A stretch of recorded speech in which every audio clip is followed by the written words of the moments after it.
السلام علیکم عزیز طلبہ، آپ کی آن لائن کلاس میں پہلا درس جو ریکارڈ کر کے آپ کو ملے گا اردو ہے، اور ہم نے ابوالقاسم زہراوی کا ابتدائیہ پڑھا تھا۔ آج ہم اس کے وسط میں سے پڑھیں گے۔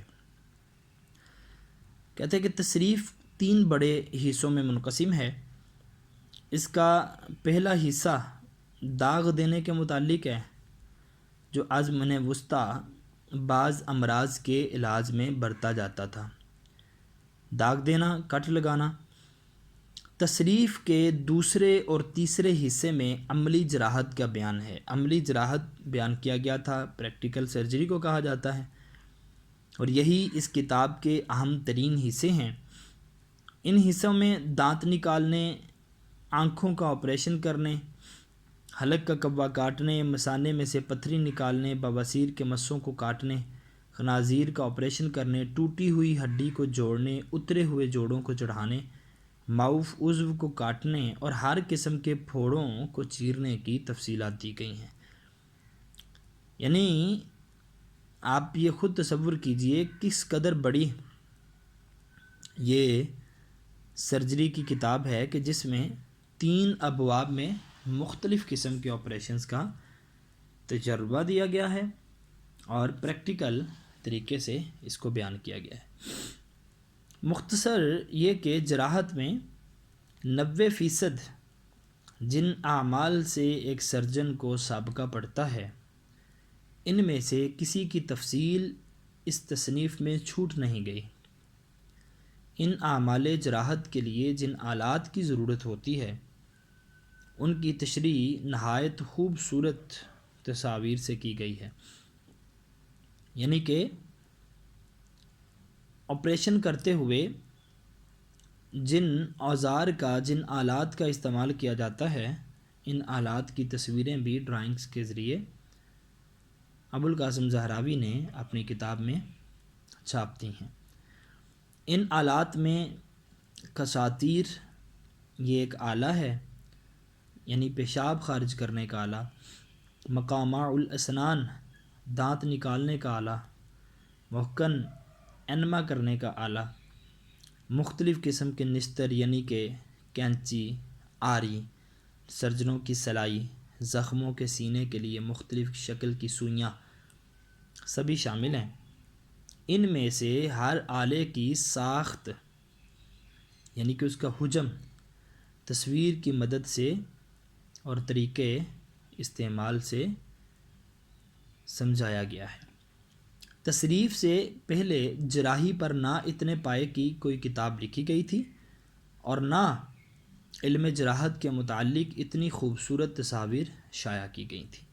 یعنی ابوالقاسم زہراوی، آپ کو ہی یہ بہت بڑا اعزاز حاصل ہے کہ اللہ تعالیٰ نے آپ کے ذریعے اور آپ کے علم کو استعمال کرتے ہوئے اس قدر بڑی نادر الوقوع کتاب آپ کے ہاتھ سے لکھی، اور اس کو پھر عوام الناس کی مدد کے لیے مختلف کالجز اور یونیورسٹیز میں پڑھایا جاتا رہا۔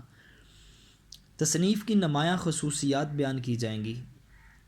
اس کی خصوصیات میں فاضل مصنف نے اس میں جا بجا اپنے تجربات کی روشنی میں سرجری کے متعلق ایسی تصریحات کی ہیں جن سے طبی دنیا اس سے پہلے بے خبر تھی۔ یعنی کہ جو طب کی روشنی ہے، طب کی دنیا ہے، بڑے بڑے سرجن بھی ایسی خصوصیات کو پڑھنے سے قاصر تھے۔ زہراوی کا طرز بیاں عام فہم اور زبان سادہ ہے۔ وہ جس موضوع پر قلم اٹھاتا ہے اس کے تمام رموز اس خوبی سے بیان کرتا ہے کہ قاری کے لیے کسی قسم کا الجھاؤ باقی نہیں رہتا۔ پھر بعض دیگر طبی مصنفوں کی طرح وہ فلسفیانہ موشگافیوں میں نہیں الجھتا، بلکہ اپنے فن کے عملی پہلوؤں کو سامنے رکھتا ہے اور صرف انہی امور کی توضیح کرنا ضروری خیال کرتا ہے جو عملی افادیت کے حامل ہوتے ہیں۔ یعنی کہ وہ کتاب کے اندر زیادہ تفصیل کی طرف نہیں جاتا، طوالت کی طرف نہیں جاتا، بے جا طوالت کی طرف نہیں جاتا، وہی چیز بیان کرتا ہے جو قابل قدر ہے اور پڑھنے کے قابل ہے، جس سے سامعین کو یا قارئین کو پڑھنے سے فائدہ بھی ہوتا ہے۔ تصریف آپ ضرور خریدیے تمام طلباء۔ اہل مغرب جو مسلمانوں کے ناموں کو بگاڑنے میں خاص مہارت رکھتے ہیں، ابو القاسم زہراوی کو ابو القاسس اور الزہراویز کے ناموں سے یاد کرتے ہیں، یعنی یہ تین نام انگریز نے مسلمانوں کے بہت بڑے سرجن اور میڈیشین کے توڑ مروڑ کے رکھے ہیں۔ انگریز کی عادت ہے کہ جو اچھی چیز اسے دنیا عالم میں ملتی ہے اسے وہ اپنے نام سے منسوب کرنے کی کوشش کرتا ہے، لہٰذا یہ بھی انگریز کے امور میں سے ایک امر ہے۔ اس نے ابو القاسم زہراوی کا نام بگاڑا اور اسے ابو القاسس یا البوقاسس یا زہراویز کے نام سے وہ یاد کرتے ہیں۔ اس کی بڑی وجہ یہی ہے کہ ابو القاسم زہراوی کو وہ اپنے ملک کا باشندہ ظاہر کرنے کی ایک ناکام کوشش کرتے ہیں، جو مسلمان ہے جسے اللہ تعالیٰ نے اسلام میں عزت دی ہے۔ یورپ میں آزمین وسطیٰ سے لے کر 18ویں صدی تک، آزمین وسطیٰ یعنی درمیانی صدی سے لے کر 15ویں صدی سے لے کر 18ویں صدی تک، اس کے تمام مغربی مصنف جنہوں نے سرجری پر کتابیں لکھی ہیں، ابو القاسم زہراوی کی فنی قابلیت کے معترف ہیں اور جا بجا اس کی کتاب سے حوالے دیتے ہیں۔ ان میں سے بعض نے تو صاف طور پر اس امر کا اظہار کیا ہے کہ فن جراحت میں زہراوی ایک استاد کامل کی حیثیت رکھتا ہے، اور اہل یورپ نے ابتداً سرجری میں جو کچھ حاصل کیا ہے یہ صرف زہراوی ہی کی بدولت ہے۔ کتنی بڑی یہ ہمارے لیے احترام کی بات ہے ابو القاسم زہراوی کہ یورپ میں 15ویں صدی سے لے کر 18ویں صدی کے مابین، یعنی کہ ان 300 سالوں میں مغربی مصنفوں میں جو شخص بھی سرجری پر کتاب لکھتا وہ الزہراوی کی تصنیف کا تذکرہ لازمی کرتا، زہراوی کی تصنیف کے حوالے دیا کرتا، اور بعض مستشرقین نے، بعض یورپین نے زہراوی کی التصریف کے حوالے سے اس کے متعلق لکھا ہے کہ یہ اپنے فن کا بہت بڑا استاد ہے، اس کا مقابلہ پورے یورپ میں کوئی مصنف، کوئی سرجن نہیں کر سکا۔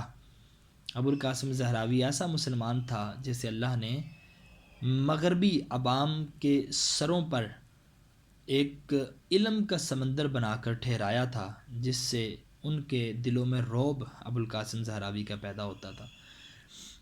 زہراوی کی کتاب تصریف، جس کا نام میں نے تمام طلباء کو کلاس میں بتا دیا تھا، تصریف کا مکمل نام ہے التصریف لمن عجز عن التالیف۔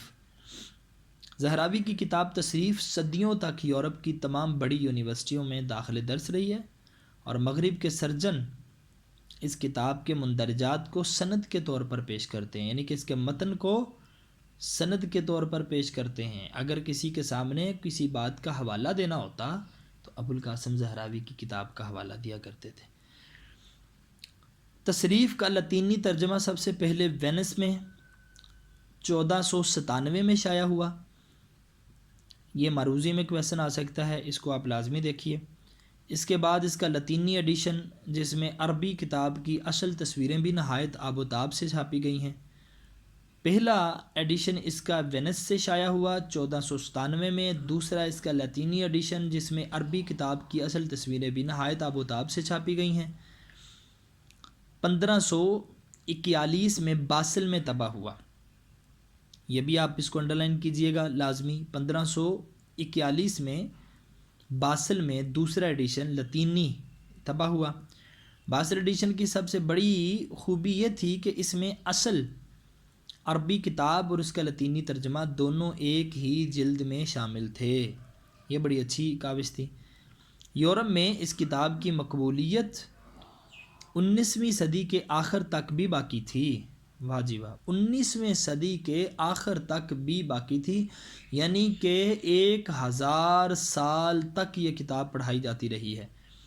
936 میں اس کی پیدائش ہے، 1000 میں انہوں نے لکھی، 1000 سے لے کر 19ویں صدی تک بہت بڑا عرصہ ابوالقاسم زہراوی کی تصریف یورپ استعمال کرتے رہے۔ چنانچہ ایک فرانسیسی ڈاکٹر لی کاک نے 1881 میں تصریف کو فرانسیسی زبان میں منتقل کر دیا اور دیباچے میں اس کتاب کو سرجری کا ایک نادر شاہکار قرار دیا۔ یورپ کے فضلاء نے یعنی کہ علماء نے التصریف کو محض اپنی زبانوں میں منتقل کرنے پر ہی اکتفا نہیں کیا، بلکہ ان میں سے بعض نے اس کتاب پر شروحات بھی لکھی تھیں۔ یہ آپ کا سبق نامور مسلم سائنسدان سے ماخوذ ہے، اور یہ ایک مضمون ہے، نامور مسلم سائنسدان مضامین ہیں، ان میں سے ایک مضمون آپ کی کتاب میں شامل کیا گیا ہے۔ اب ہم دیکھتے ہیں اس درس کے مروزی حصہ کی طرف۔ عبد الرحمن الناصر کس ملک کا حکمران تھا؟ عبد الرحمن الناصر کس ملک کا حکمران تھا؟ تو اس کا جواب ہے اسپین کا، جیم لگے گا۔ ابوالقاسم زہراوی کون تھا؟ اس کے متعلق ہم کیا لکھ سکتے ہیں؟ ماہر تعمیرات تھا یا سائنسدان تھے یا ماہر تعلیم تھے یا ماہر قانون تھے؟ تو ہم اس میں سائنسدان لکھیں گے۔ ابوالقاسم زہراوی کے آباء و اجداد کہاں کے رہنے والے تھے؟ اندلس کے رہنے والے تھے۔ اور اسی طرح قرطبہ کی شاہی لائبریری میں کتنی کتابیں موجود تھیں؟ 2 لاکھ سے زائد کتب موجود تھی، جیم آئے گا۔ ابوالقاسم زہراوی نے اہل یورپ کو کس فن سے روشناس کروایا؟ سرجری کے فن سے روشناس کروایا ابوالقاسم زہراوی نے۔ تمام طلباء، آپ کا تمام کلاسز میں یہ سبق مکمل ہوا، جو کہ اکٹھا ہی چل رہا تھا تمام کلاسز میں، لہٰذا اب ہم جو سیکھنے والے ہیں اس میں آپ کے منتھلی ٹیسٹ میں آپ کی کتاب کا ایک حصہ شامل کیا گیا تھا، جو اسوہ حسنہ صلی اللہ علیہ وسلم، اس کا خلاصہ اور اس کا سیاق و سباق میں نے کروایا تھا۔ اب اپنی مدد آپ، اس کا خلاصہ اور سیاق و سباق بھی ہو چکا۔ ایک کلاس میں شاید آئی کام کی کلاس